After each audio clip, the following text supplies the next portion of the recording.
Right. So I actually did get to watch a few episodes of the Beyond Black Beauty, and I'm enjoying it so far. I haven't finished it yet.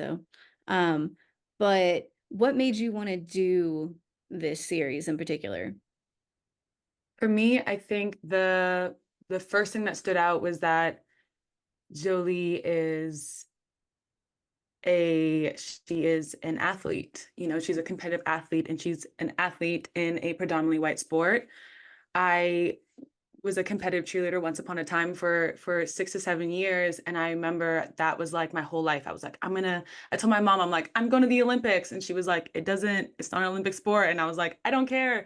And there came a point when my mom couldn't afford it anymore. And I remember that was like so heartbreaking for me because I was just like, how can you like, this is my everything. And I remember like I was, 14, 15, and I was definitely resentful. And I was like angry and I was like, this is my life. And it felt like my world was crumbling because I just wanted so badly to exist in this sport. And I really resonated with Jolie's journey of like, this is what she wants to do.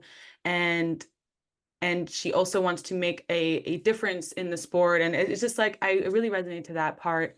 Um, and also like, my mom was a single mom. So like looking back, it's like she was doing the best she could with the tools she had. And she was like, in her mind, she probably was like, competitive cheerleading as a sport, like you're really good at academics and like let's try a different path. And I was resentful and now I'm really grateful that she encouraged me to try other things for sure. That yeah, that reminds me with dance actually, like the single mom and that you love it, but then it's how could you because then you can't do it and it's like yeah. So you basically you understood her quite a lot then because that's kind of what happens here. It's very similar. Um Yeah, it's very similar. Well, as you know too with dance, it's like, there's the outfits, there's the traveling. It is a very expensive sport, but it's also this sport that's like you're moving your body. It's so like you're connecting to your spirit. It's like it feels like everything to you. So it's tough when you're 14 and going through changes and struggling with identity. I also resonate with identity. I'm mixed just like Jolie. And I remember that was like one of the few roles I read for where I was like, oh, I get to play a mixed person. Like this is me. This is like what I get to finally just be myself. And also Jolie grew up with her white family, which I also did as well. And that's something that's like um I'm still finding people who have had similar experiences. Let's say that. yeah. Why do you think there aren't more roles for mixed people? That's a good question. I think that like I know when I was growing up in Calgary, Alberta, I would go for roles and they would be like, "Oh, would your mom want to be your mom?" And then they see her and they're like, "Oh, she's white." Then we have to cast, and then I think like it had to do with like I don't know if it was availability at the time or just like people were late. I don't want to say lazy, but it's like I remember being like, "My mom is white. Why can't she be white in the show?" And or they're like, "Well, then we have to maybe cast." And it was about like casting and mixing people. And I don't know what it's like now, but definitely back then they were just like, no, we don't want to have to mix make a mixed family. And I think also being mixed, it's like, well, are you they're so vast, with Mm. different shades and hair types. And it's like, what does the mix look like? And we see, Zendaya is a common example of like a mixed person.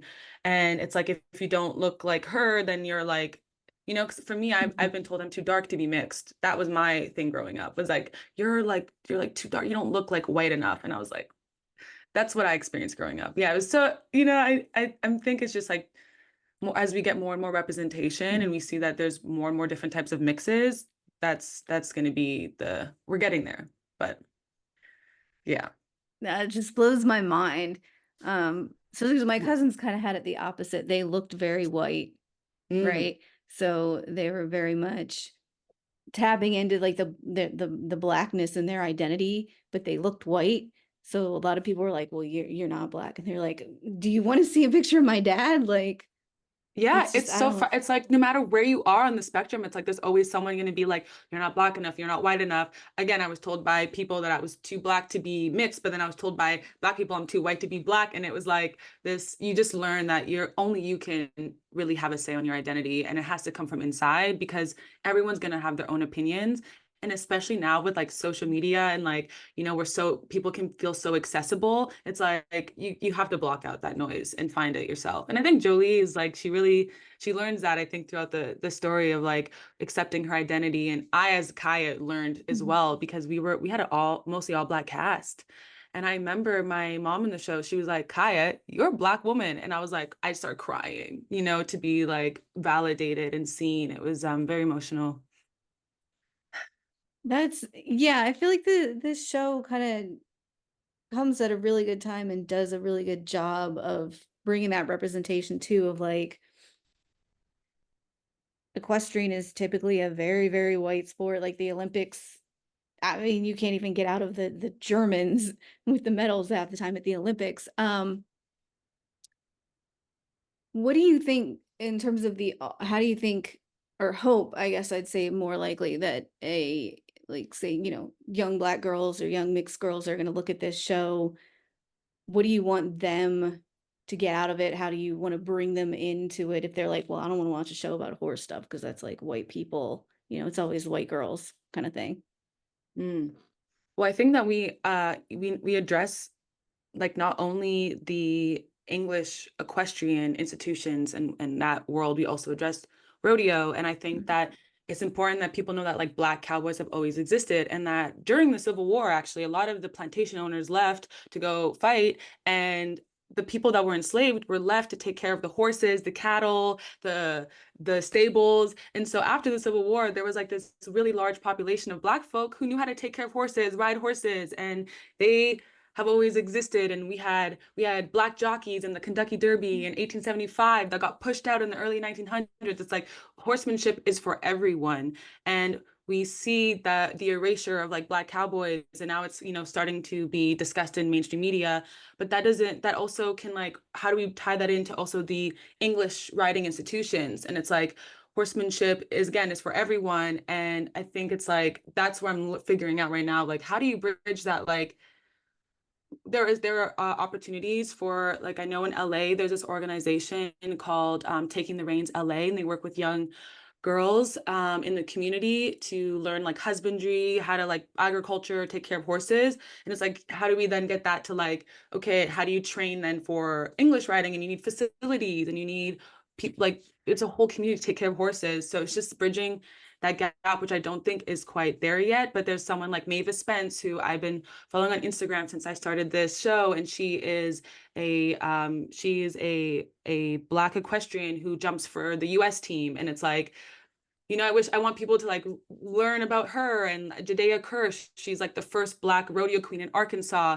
And I just hope people are encouraged to like do more research on their own because it's like not on like black people to do that labor. Mhm. And it's like read it. It's there. You just have to like have that curiosity. And I think it's like for young black girls, even if like like horsemanship is not like interesting to them, this is a show made by a black woman, led by Mm, four incredible black women. There's a story for everyone in there. I like that.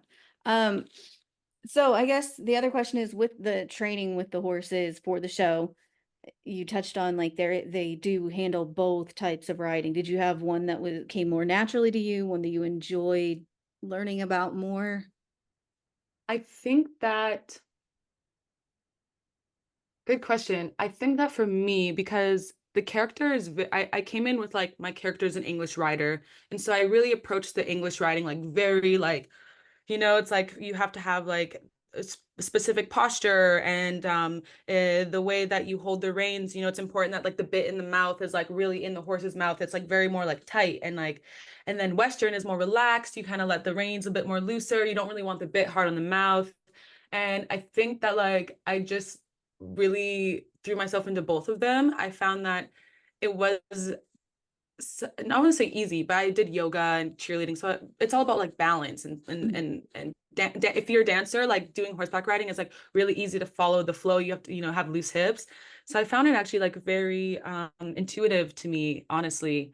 I really enjoyed both. I think Western is like the culture of like rodeo and like again, I love the like relaxed vibes of like the Western and like the horses like but they're all working horses. So I'm our horses were amazing and our trainers as well. They kept us so safe and the horses were like so because they're fight or flight animals, so it's like Mhm. any they're on like edge, but our horses were like so calm. I had one of them was named Kid, and he was like my horse that I did all my like personal emotional stuff with, and I really did form a bond with him in real life. And there were some really beautiful moments that were completely improv, and like they were just like, well, there's a big horse in the way, so we're just gonna hold the camera here and like we know there's something scripted, but like it's a horse. Like you can't like move so we just kind of we improved and it was an amazing experience.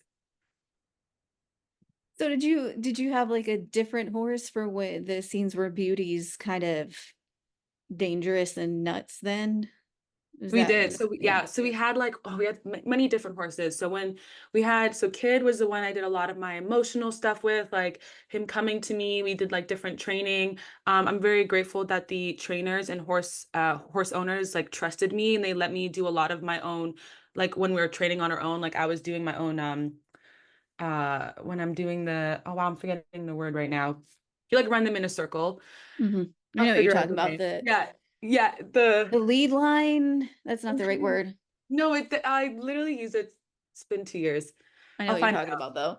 Yeah. Yeah, and wait, we were talking about oh yeah, and then the Mm. next horse we had was like he did the rearing, he did the kicking, he did the neighing. He's been doing movies for like 10 years, this horse. He's a pro. Um much older and then we had, a horse that came in to do the jumping. When we were in Belgium, we had different horses. We had a horse that was doing the cross country. We had a horse that was doing a jumping. We had like many different yeah, horses to do, we had a horse to do lie down. There's a lying down scene. We had a specific horse come in to just lie down because that's a Awesome. stunt. Yeah, Yeah. that's Like awesome. we had a lot of horse stunts. It was really cool. It was really cool. Uh, and did you have somebody doing a lot of stunt work for you as well, or did you get involved as much as possible, or kind of balance? I try to get involved as much as possible, but of course, because of insurance, they don't want their lead actor to get injured, so I understand.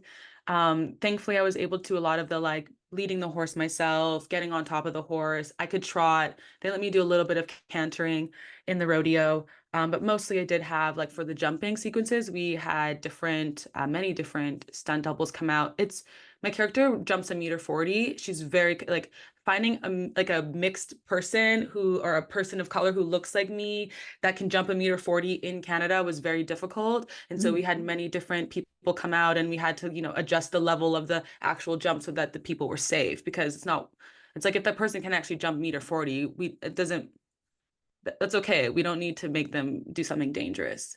So we had great stunt doubles, many of them. Yeah. Yeah. Trying to think because I don't.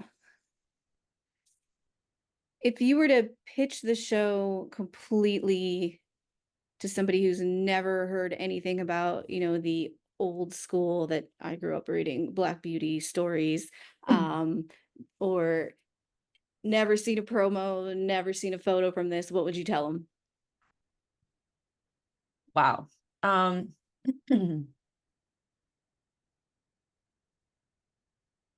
what would you tell them?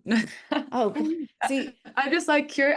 It's so interesting because I haven't thought about like what if someone doesn't know about like Black Beauty or like haven't mhm, heard like about horsemanship. It's like that's so tied to the show. So I'm thinking about like how do you, I mean, it's hmm.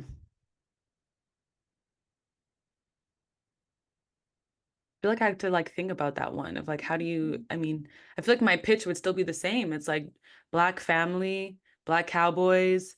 It's a story about redemption, about finding yourself. It's about identity. It's about I said horsemanship already, but there's some really great moments where we see like my character and other characters interact with the horse and learn to gain its trust. And I think it's just like a there's so much in it. Like my mom in the show, for example.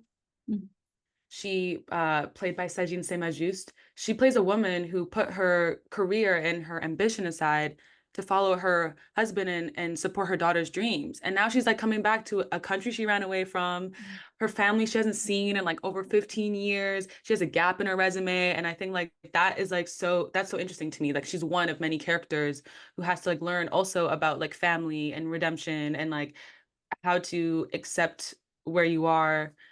And yeah, I don't really have a concise way to do that. That was my best. No, I think that actually I think that works actually. I think that was a good summary because it's not, at least what I've seen so far, there is that very strong aspect of identity and family and coming back to like a completely different world too. Like I feel like the to grow up in Europe and in the English equestrian and then come back to the States already is a change. And you go from, I mean, to come back to like a super urban area like Baltimore that but then also has the ranch on the outside. That was really interesting for me because I don't think a lot of people, actually I know a lot of people don't realize, like they think about Baltimore and they think just the city. They don't understand the many areas around it that still are in the county and have the same, city address and stuff. I may or may not have grown up in Maryland. So I may Did or you may actually grow not up in have, Maryland? yeah. Yeah. When I went to college and is actually a suburb of Baltimore that was very suburban, but again, you go a little bit, I grew up in kind of like rural Maryland that was trying to grow into the suburbs and now like really Mm. is. So like I get it. Um Did you ever ride horses? I had a friend actually who owned 2 Morgans, and so I rode horses in the sense of I'd help her clean out stalls and she would let me Yeah. sit and walk Yeah. in the saddle. Um, and she was somebody who she like taught lessons, and so she frequently tried to get me do with me what she did with her students, with just like sending the horse to trot, and I would like freak out. I was like, no, no, no, I like to walk. You're like, I'm okay to just sit in the saddle to walk. Did you experience any like when you first started working with horses, did you feel like, I don't know, like calm or like your mental health? Like, yeah. Yeah. Especially her older horse, Abby was like my best buddy. You know, Uh, give her a yeah. carrot and she was very, she was a love bug. And then Yeah. the younger one was too, but she was also kind of like didn't want to come in from the field when it was time to come in kind of Of horse. course. Yeah. So she was a little bit more spunky, I think Yeah. I'll say. That's the thing. The horses have their own personality. They're like big dogs. And I think I said this earlier, but like horsemanship is for everyone. And I think there's something like really beneficial to having that like nurturing relationship with them. And I one day would love to be some kind of facilitator for like therapy horse sessions. I know that Mhm. already exists. So it's like how do you make that more accessible and bring more light to it and fund it, maybe more funding towards it because it's like horse therapy, I have friends that have experience in, and it has been life changing. Mm. Yeah, it can be. Is there anything else you want to get out there about the show, about anything you're doing next, about anything you've already worked on?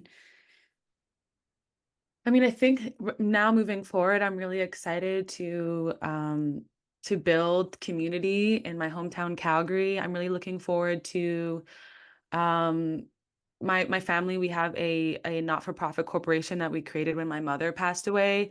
And I'm looking to like build focus more on that. I think the last couple of years have been like grieving. My mom passed away in 2020, and I've spent the last couple of years just like, I mean, I did this show about a year and a half after she passed, and it was like it's a lot to like grieve and also do lead a whole ass show. um Mm, but I think I gave myself a good time to like, okay, process, grieve. And now I'm like ready to like, okay, I'm ready to give back now. I've like taken time to myself and my family, and I'm looking really forward to like building community. I have some films coming out, and hopefully I've written and I'm in pre-production for a documentary. It's just like planting seeds is where I'm at right now. Yeah. planning season. I mean, I look forward to seeing some of the films and stuff too, and also finishing the show up because It gets better. I It's yeah. like we shot we shot very quickly, so, like, the first 3 episodes, including the pilot, because like, you know how normally pilots are shot separately? We Mhm, shot our pilot along with the other 2 episodes, so we shot, like, the first 3 episodes in one block. It was very fast. We had days where we would shooting 7 to 10 pages. We had a lot of stunts, as you see. So mhm. it's like it took, as any first show, it takes a little while before we get into it, but my favorite episode is like 4 or 5, and then 10, 11, 12. So yeah. Think I know there was one with a family dinner that I really liked. I can't remember, like, where it was in the order Oh, number, I think that's but like, I believe, did you watch the Amazon episodes? yeah, Okay, yeah, I is got it it from also Amazon. released?